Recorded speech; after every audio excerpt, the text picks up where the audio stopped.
Today's episode of Sports Spectrum's podcast with Deland McCullough is presented by Compassion International. They are the most trusted child development ministry in the world. Check out fillthestadium.com right now to learn how you can help release a kid and their family from poverty-stricken situations. And right now, it's desperate times for so many because of COVID-19 and the pandemic. Check out fillthestadium.com to donate and help release a child from poverty. This is a stadium that cannot remain empty. fillthestadium.com.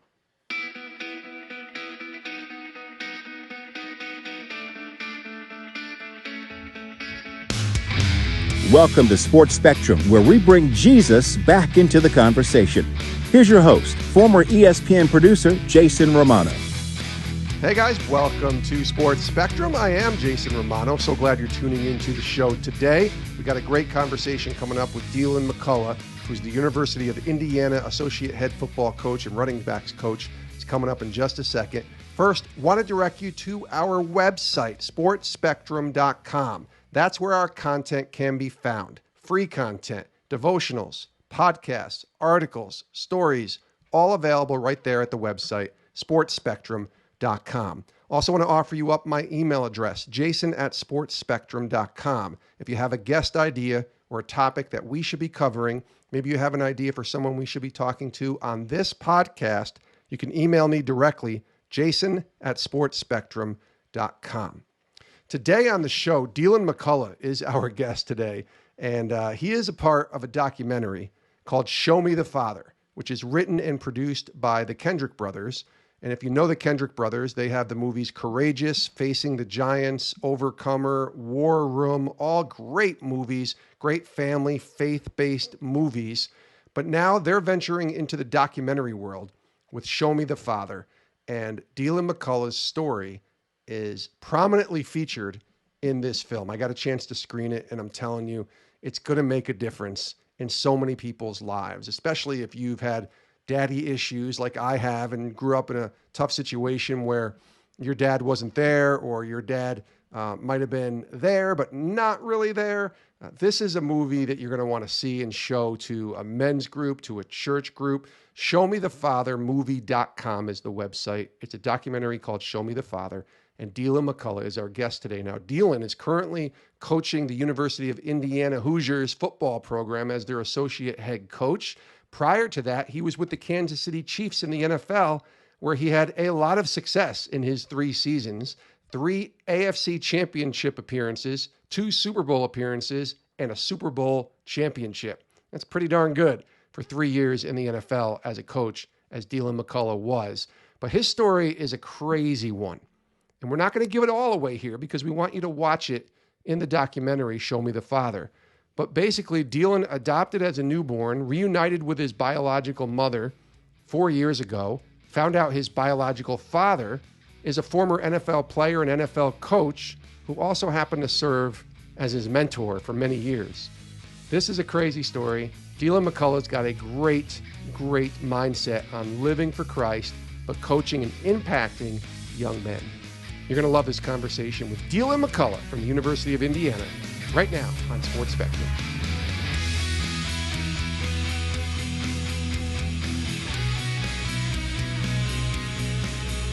Hey, Deland, how are you? I'm doing great. How you doing? I'm good, man. I'm good. So glad that you're here on the show today. Let's start with your role. We're going to talk about the documentary and your story in a minute, but your new role. You have a new role now. You're back with the University of Indiana. Just curious about how that's going for you as we get ready for a new season here.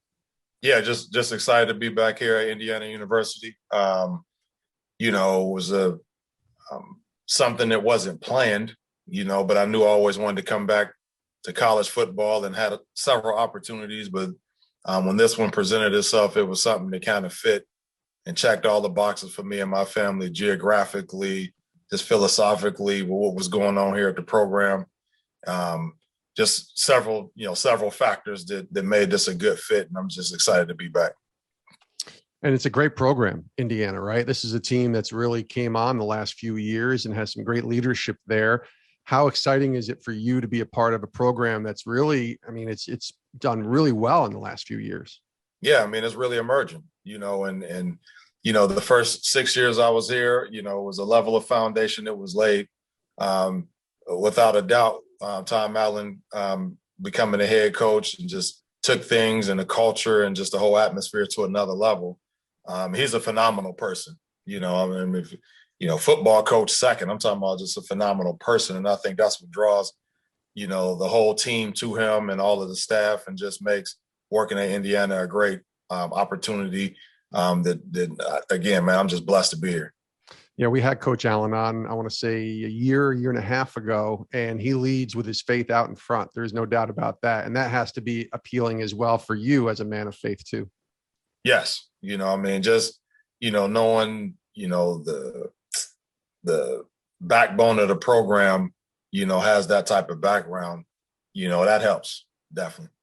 Take me back to 2018 and you arrive in Kansas City and you're the Chiefs running backs coach. It's your first job in the NFL from what I could see as a coach. And then 2019, you guys win it all. And in 2018, you were really close, right? In the AFC Championship game, going to overtime. In 2020, you win a Super Bowl. So that's a lot of success for 3 seasons, Deland, that you can just throw on the resume and say, see, look what happened here. But what was that experience like for you coming into the NFL for that first time in 2018 as a coach? Yeah, it was exciting. It was kind of at that moment, a climax to a degree for what I wanted to do. I'd always had in mind being a college head coach was my ending goal, a successful college head coach. I keep saying college head coach, but I don't want to just be a head coach and you're a head coach and you got your butt kicked and now you're not there anymore. A successful college head football coach. But I knew along the way there were some things that I needed to do to show my proficiency, in the upper levels of football. So when an opportunity came to go to the Kansas City Chiefs, I was very excited about it.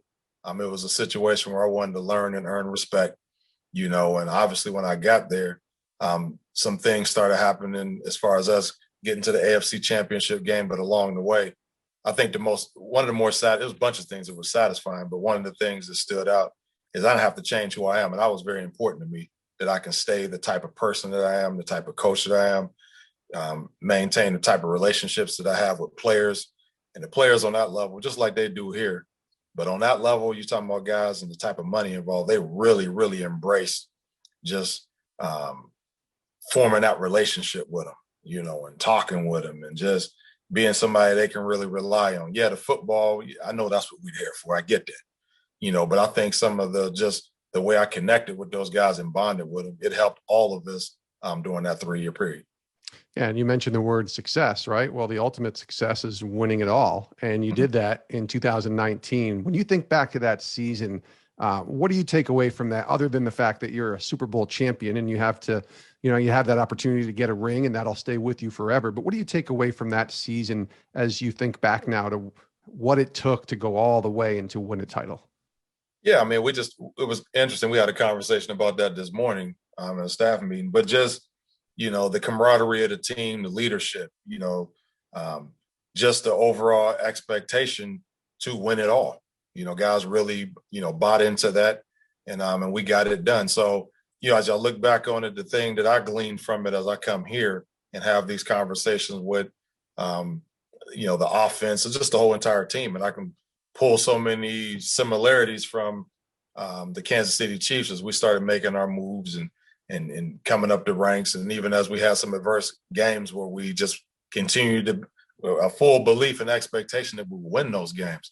But that was rooted in great leadership and work ethic and details and different things like that. So it's been that experience. I didn't say I know I would win the Super Bowl, but I knew that experience would be something that I could bring here and hopefully parlay that into some high level success and us winning the Big Ten championship. And the culture in Kansas City when you were there also led by faith. When you talk about, Mr. Hunt, right? He's an outspoken man of faith who loves Jesus, and that kind of trickles all the way down too. I know we've had their team chaplain on and many players who played on that team, and it felt like there was a culture, not just of faith, because you got to be careful, I guess, how you live that out, but there was a lot of people who were unashamed about Christ, but led in a really unique way. I thought that created such a cool culture. You felt that, I have to imagine. Yeah, I mean, you definitely felt it. I mean, it was a very positive atmosphere. Um, I mean, from Mr. Hunt down to obviously Coach Reed, Yeah. who was very just a calm, cool-headed gentleman. I mean, the players loved him. Coaches loved him, had high level of respect for him. I mean, shoot. I think everything just came together in a great way. And I'm just so glad that we were able to um, reach the epitome and bring home the trophy, to Kansas City, back to the Hunt family. And then for Coach Reed to be able to get his first one, man, as a head coach, that was just phenomenal. Can you appreciate going to the Super Bowl and not winning it all? As you know, because I talk to people a lot, especially those who've never won a title, and you guys won a title, you go back and then you lose, but still such an awesome accomplishment just to get there. Are you able to appreciate that after going through it and looking back, even though it's obviously a disappointment, you want to go back to back? Yeah, I mean, there's a strong level of appreciation because, I know when I talk to people, and maybe, two or three people total who I've had a conversation with, you got to reaffirm to them, this is the NFL. This ain't, youth league football where, hey, everything in place, you should win the Super Bowl the next 6 years or something. It's hard, Yeah. and you take not a moral victory, but you understand the difficulty that it is on that level of football to win the thing once, let alone twice in a row. So I mean, there's a level of respect for that, and I know just from talking with guys, on the team still there and coaches on the team, everybody, completely felt like we could and should have won that last year, and all the pieces are in place for the Chiefs to win this year. I know I'm pulling for them guys. Let's take a quick break from our conversation here on Sports Spectrum to tell you a little bit more about our friends at Compassion International, releasing children from poverty in Jesus' name. They are the most trusted child development ministry in the world, and it's a company and an organization and a partner of Sports Spectrum that we value so much. And the work that they do, when I tell you how important it is, I'm not sugarcoating it here. It's incredibly important work, releasing kids from poverty, but doing it in Jesus' name, teaching these kids who are stuck in really dire situations about how they can accept Christ and have a relationship with Jesus. That's the most important thing, but they do it with compassion and through Compassion's programs. Now, due to COVID-19, 70,000 kids last year and their families in Compassion programs were stuck potentially without a sponsorship and are in need of your urgent support. Now, 70,000 is the capacity of the average pro football stadium. And since we've launched Fill the Stadium and their Compassion program a year and a half ago, we've seen almost 58,000 seats filled with Compassion's program. You guys have come through. I'm telling you, every seat representing a child in need, and we're close to 60,000 seats. So our goal is very much in reach of helping 70,000 kids and their families. But we're not there yet. So we need your help. It's almost to the end, but we have to keep pushing here to help these kids. There's still 10,000 children out there who need your help. Your help providing essential food and medical care and support for a child and their family during this ongoing pandemic. Help restore what COVID-19 destroyed by going to fillthestadium.com and donating today. Any amount helps. Fillthestadium.com. This is a stadium that cannot remain empty. Fillthestadium.com. He is Deland McCullough. He's joining us today on Sports Spectrum, the University of Indiana associate head football coach, also handling the running backs there. His story is featured in the new documentary, Show Me the Father, which is written and produced by the Kendrick brothers. It's in theaters September 10th. You can check out more at showmethefathermovie.com. We're going to talk about your crazy story in a second, but I want to learn a little bit about your journey to Christ and kind of telling us maybe your testimony a little bit and share with us how that journey took place for you and the importance of the Lord in your life. Well, I mean, the way I was brought up, my grandma was a pastor of the church that I went to, and just, it was always something where, it was a situation where we counted our blessings and different things like that. And yes, the word, was a definite part of our family. You know, I mean, all events and different things like that, going to revivals and all of that, you know, but for me, it was just seeing how God acted in my life, which was the biggest thing, probably even more than, you know, maybe going to revivals and Bible studies and different things like that, because I always heard about, you know, the impact that Christ would have on our lives, and he's guiding our steps and different things like that. But as I started just going through some of the things that I experienced, you know, whether it be rough times at home, you know, or rough times in school and different things like that, and just some of the challenges that I had to overcome, I knew that wasn't just me. You know, that was very clear to me. You know, and probably by the time once I graduated from high school and went to college, it was very clear to me. I said, this was God's hand on my life all the way up through this point, because I look back at some of the things that, you know, even decisions that I made and some of the situations I've been presented with, most people wouldn't have made it to where I made it to, you know? So I was really like infused with the spirit at that point of saying, man, you know what? I feel like there might be a higher calling for some things that I can continue to do if I continue to work hard and do the right things. And that's what I, you know, continue to attempt to do, you know? So for me, it's just like a whole life testimonial of things that I, you know, and decisions that I made that were, you know, that definitely had God's hands on them, you know, to get me to the point where I am. And I'm just, you know, continuing to be a work in progress, of course, like all of us, you know, but man, there's no denying, you know, at all for me, you know, God's hand in my life and how he continues to just guide my footsteps and take me somewhere where I know I couldn't have went on my own. When you came into football and you were in the NFL for a couple of years and then played in the CFL and then went into coaching, but actually had this opportunity to be a high school principal as well while you were coaching there before you went into this college opportunity with Indiana, then USC, and then, as we mentioned, the Chiefs. In your coaching and even in your playing journey, did you look at football as a way to live out your faith? Did you ever think of football as a ministry? I've talked to a lot of coaches who look at their job, but in a way they look at it as a ministry, and to be able to exude the light of Christ in what they do each time. Did you have that, or do you have that? Yeah, I look at it like that just because the opportunity to have impact, you know. Yeah. So, you know, to me, yeah, you know, football, or even when I was a classroom teacher or principal, it was just a vehicle, you know, to help infuse, you know, things of importance into people's lives, and to help even through the example of how God impacted my life, you know, to let those guys know that, hey, there's a higher call and there's things that you can do you don't have to use where you come from as an excuse, or what some of the experiences you had, just because of the impact of God on your life. And if you believe, and again, of course, you have to do the right things and you need to conduct yourself the right way. But as long as your heart is in the right place, you know, God got you, and could be some great things happening on the other side. And for me, I can show that because I was, you know, I will communicate with these guys in a way that they understood that, like, okay, we know where he's from because I could communicate like them, you know, Right.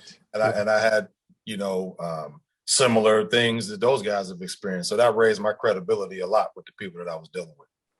So I want to tread carefully here because we want people to go see Show Me the Father. It's the documentary that's out, written and produced by the Kendrick brothers. And if you don't know the Kendrick brothers, they made the movies Courageous, Facing the Giants, Overcomer, War Room, fantastic movies. This is their first kind of venture into the documentary world. And this documentary, Show Me the Father, it features your story, but it's not just your story. There's other stories in it as well, but it's really about the importance of dads and the importance of a father. So let me start with that, and then I'll have you kind of give us the treetop version of your story so that people can still go watch the film and be, as I say, blown away when they hear the full story. But give us a snapshot of this documentary and the reason why, A, you said yes to be a part of it, because you have to say yes to be a part of it, but B, the importance of just the idea of fathers in and present in people's lives. Yeah, I mean, you know, when we were ultimately approached prior to being approached by the Kendrick brothers just with this opportunity, I know that, you know, my dad was really strong on saying, you know, this is a God thing. I really wish that we had a vehicle for it to be displayed in that light.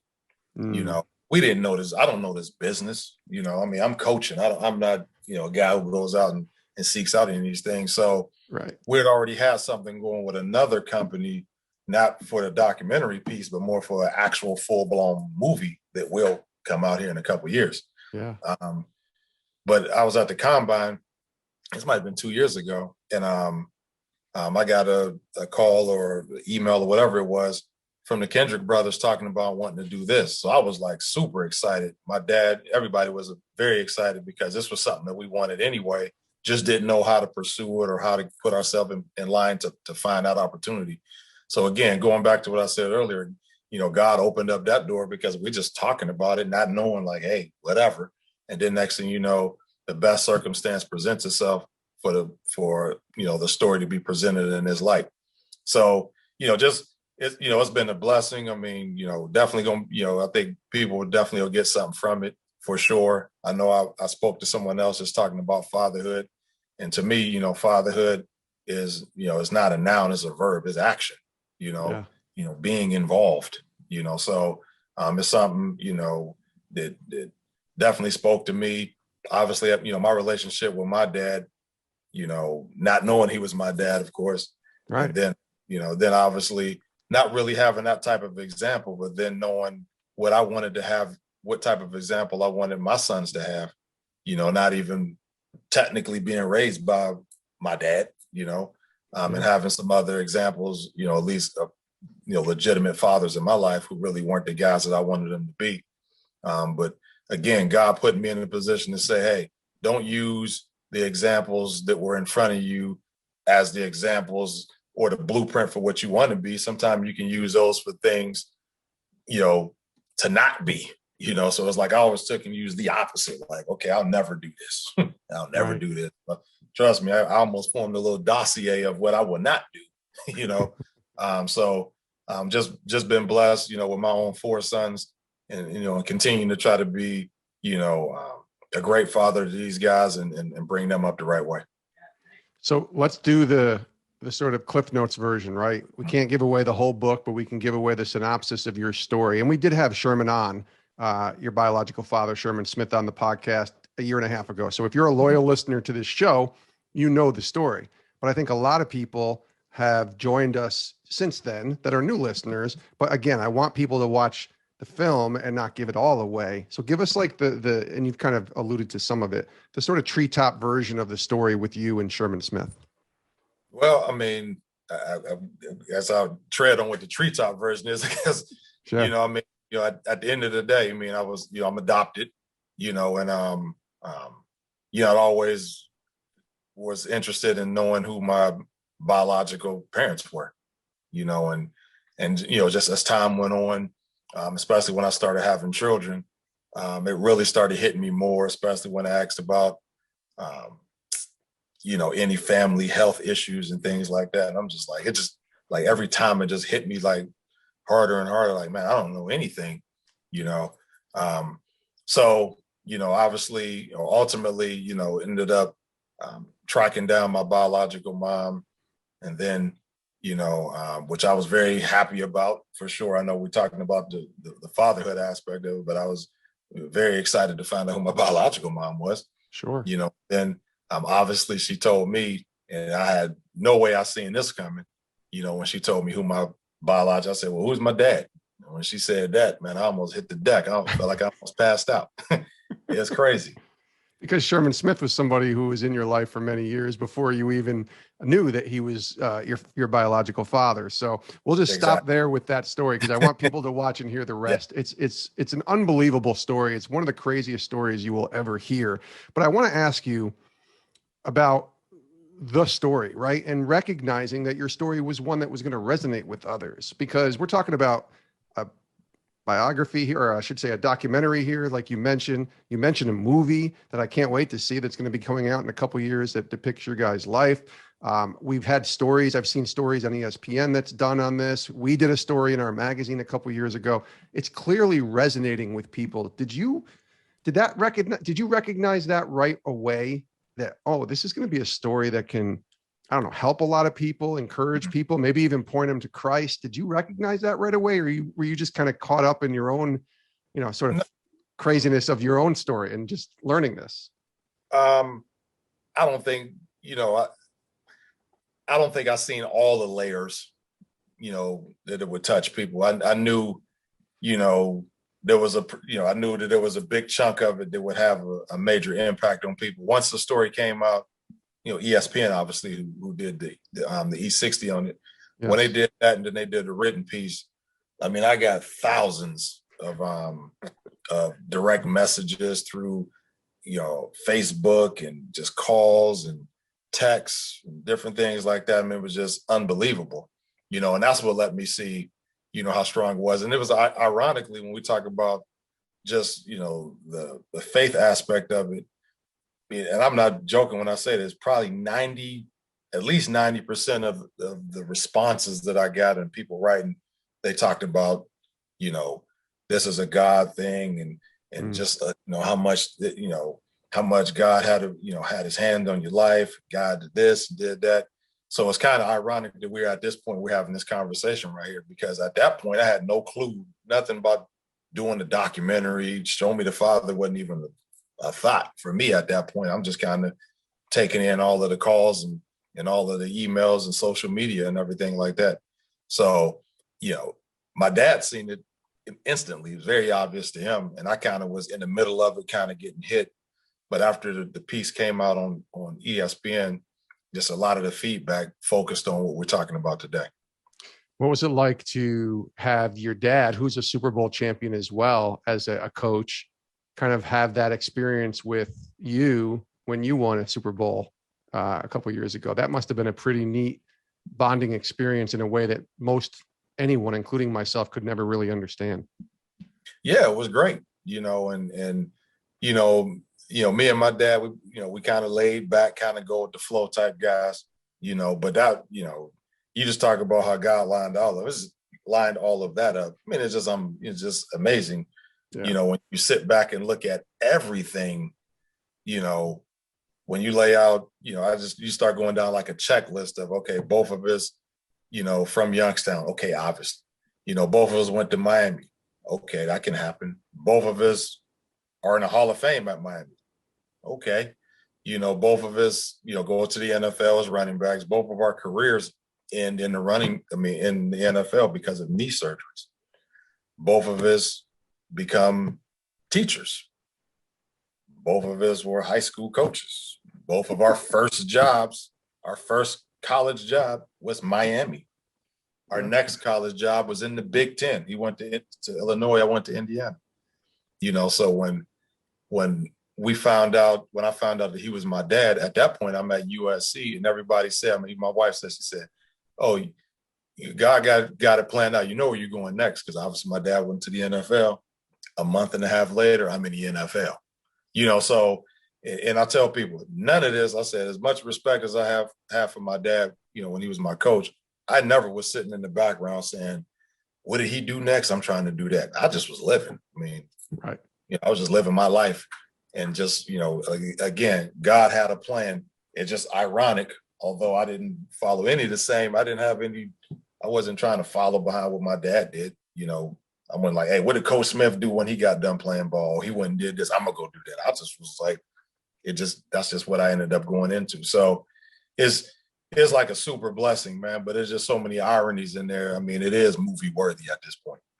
Oh, it absolutely is, Deland. I'm curious for you, once you find out your dad, who he is and all that, and you are already a man of faith at that point, but what does that do to your faith going forward? I have to imagine it really just fills you up in a way that maybe reveals God being even more real than he might have been before. I have to imagine that.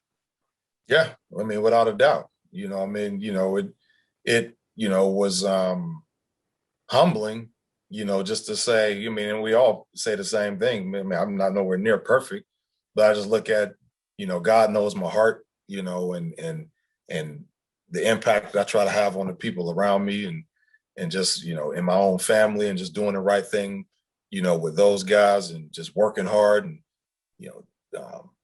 working to be the best role model I could be, best father I could be, best husband I can be, coach, friend, that even with the imperfections that we all have, for me personally, God just paved a way, you know, for me to be something or somebody that people can look up to and say, man, this is the example of what God can do, you know, in someone's life. So, I mean, and again, I use that testimony as I'm talking to the guys that I coach, and they see it like, man, I mean, it's very evident, you know, and then there's pressure that comes with that too. I'm like, hey, I'm just trying to do my thing, and I ain't trying to, you know, be nothing more than what I am, you know. But, you know, at the end of the day, it's clear to me God has a plan for my life, and I don't know what the next thing is, because I'm like, hey, you know, some of the things up to this point I couldn't have said 10 years ago. I guarantee this is going to happen next. I had no clue. I just was going with the flow. So I'm sitting back and enjoying the ride, but along the way trying to impact people's lives in the most positive way that I can. Let me ask you about this documentary, because I saw it at a convention, a large convention, with about 150 other people, right? So there's an audience watching this, and many of them I could tell either weren't sports fans or maybe just didn't know your story, and they're watching it. And again, this documentary, Show Me the Father, also features Dr. Tony Evans. It features Jim Daly. It features Eddie George. There's a bunch of other people that are featured in this, but your story is the one that really is like the meat of it, if you will. And I'm watching it, and I know the ending, and yet you watch the audience, and it's got to be what it feels like to be an actor in a movie theater, I have to imagine, and you know what the ending is going to be, and you're in there watching a crowd watch it, and then they just go, oh my gosh, that happened. That's exactly what it was like when I was watching this. I was sitting in the back, and this audience was captivated by your story. And then all of a sudden the payoff happens, and they go, and people started clapping, like right in the middle of this auditorium as they were watching this documentary. So I'm hoping that's convincing enough for people to go see Show Me the Father, which they should, but then show it to someone else or bring someone else with them. But as we wind down, Deland, I want to ask you, what do you hope people get out of seeing your story on a documentary film like Show Me the Father? And then when they see this, what do you hope they take away from this when they hear about your story and Sherman's story? Wow. I mean, it'll be interesting to see. I mean, I think, you know, that just the hand of God in everyone's life on the documentary, first of all, you know, I mean, there's so many great stories in there. You know, you know, we showed some of it to the people on our team, and it just met the whole spectrum of everybody there, you know, from good father, bad father, absent father. I mean, it just kind of runs through the gamut. But specifically, you know, with my particular story, I'm just hoping it shows, you know, that, you know, I guess similar to what you said a little bit earlier, you just never know what God's plan is until you get a chance to look back on it. Because in this one, I just look at all of the breadcrumbs along the way, you know, and not to take away from, you know, stuff from the movie. But I mean, my dad was my coach. You know, he coached me my freshman year.